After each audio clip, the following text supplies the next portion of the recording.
She was cursed.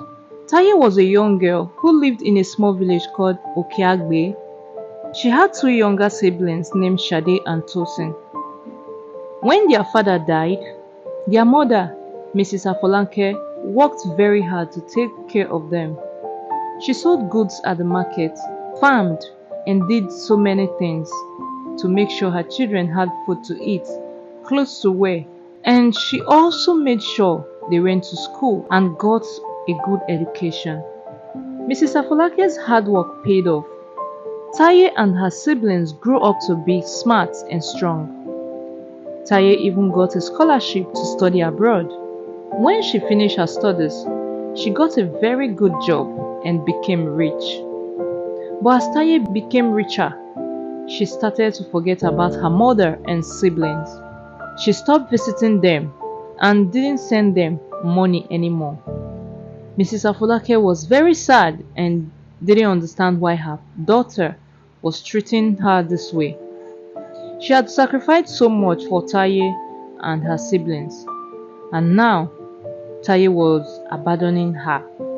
Mrs. Afolake's situation became very bad.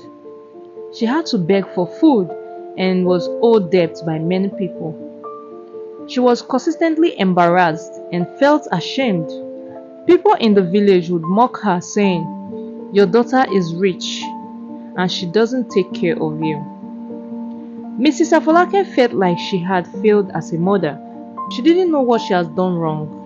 But what she didn't know was that Taye had started visiting a church where the prophet told her that Mrs. Afolake was a witch. The prophet said that Mrs. Afolake was stopping Taye from getting married. Taye believed the prophet and thought that her mother was evil. The day Mrs. Afolake heard that Taye was building a house in their village, she felt a deep pain in her heart. She decided to confront Taye, hoping to reconcile with her daughter. Mrs. Afolake went to the building site where she saw Taye supervising the construction. She approached Taye with tears streaming down her face and said, "Taye, my daughter, why have you abandoned me? I thought we shared a bond, but now you're treating me like a stranger." Taye looked at her mother with cold eyes. "You are a witch, Mama," she said. "You are stopping me from getting married. I don't want anything to do with you." Mrs. Afolake was shocked. She couldn't believe her daughter would say such a thing. She tried to reason with Taye, but Taye refused to listen. Instead, she ordered some of her workers to take Mrs. Afolake away. As they dragged her away, Mrs. Afolake cursed Taye, saying, "You will regret abandoning me, Taye. You will suffer for your ingratitude." Years went by and Taye's life started to fall apart. She couldn't find a husband and her businesses began to decline. She also lost her job. She became ill and struggled to find peace. She would see her mother's face everywhere, haunting her. But Taye was too proud to admit her mistakes and apologize. One day, Taye received news that her mother has passed away. Taye was filled with regret. She realized too late that she had made a terrible mistake by abandoning her mother. She remembered the curse her mother had placed upon her and knew she had to make things right. Taye went to her mother's grave accompanied by her uncles. She broke down in tears, begging her mother's forgiveness. One of her uncles performed some rituals to remove the curse, and Taye finally felt a sense of peace. She realized that her mother had been right all along. She had been deceived by the prophet's lies. As Taye stood at her mother's grave, she felt a weight lift off her shoulders. She knew she had to make amends with her siblings, Sade and Tosin, who had suffered alongside their mother. Taye went to see them, and they were initially hesitant to forgive her. But Taye was sincere in her apology, and they eventually welcomed her back into their lives. Taye learned a valuable lesson about the importance of family and the dangers of deception.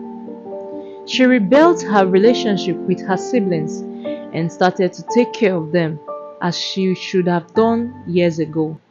Taye also started to help other families in need, using her wealth and resources to make a positive impact on her community. She finally found peace and happiness, and she knew that her mother was smiling down on her, proud of the person she had become. Taye's life was now filled with purpose and meaning. She had rebuilt her relationship with her siblings and was making amends for her past mistakes. She continued to help those in need, using her wealth and resources to make a positive impact on her community. As time passed, Taye's business began to flourish once again. She became known for her kindness and generosity, and people began to respect her for who she truly was. Taye's siblings, Sade and Tosin, were proud of the person she had become, and they were grateful to have her back in their lives. One day, Taye decided to visit the church where the prophet had deceived her. She wanted to confront him and make him understand the harm he had caused. When she arrived at the church, she was surprised to find that the prophet was no longer there. The church members told her that he had been exposed for her lies and deceit, and he had run away in shame. Taye was relieved that the prophet was no longer able to harm anyone else. She realized that she has been blind to his deceit, and she was grateful that she had finally seen the truth. Taye left the church feeling a sense of closure and vindication. She knew that she still had a long way to go, but she was proud of the progress she had made. Taye returned to her village, where she was welcomed as a hero. The villagers were proud of her for standing up for what was right, and they were grateful for her kindness and generosity. Taye's story served as a reminder to always be grateful and always remember where you're from. Don't let fake prophets and seers to tell you otherwise. Your parents didn't harm you when they were suffering for you. So when you make it in life, you are a blessing to them. Don't discredit that. Taye lived the rest of her life with purpose and meaning, and she always remained grateful for the lessons she had learned along the way. Thanks for watching. Drop a comment about the story or lessons learned from this story. Like and share this video, and don't forget to also subscribe to this channel. Turn on your bell notification so you get notified when an amazing story like this drops. See you in the next video.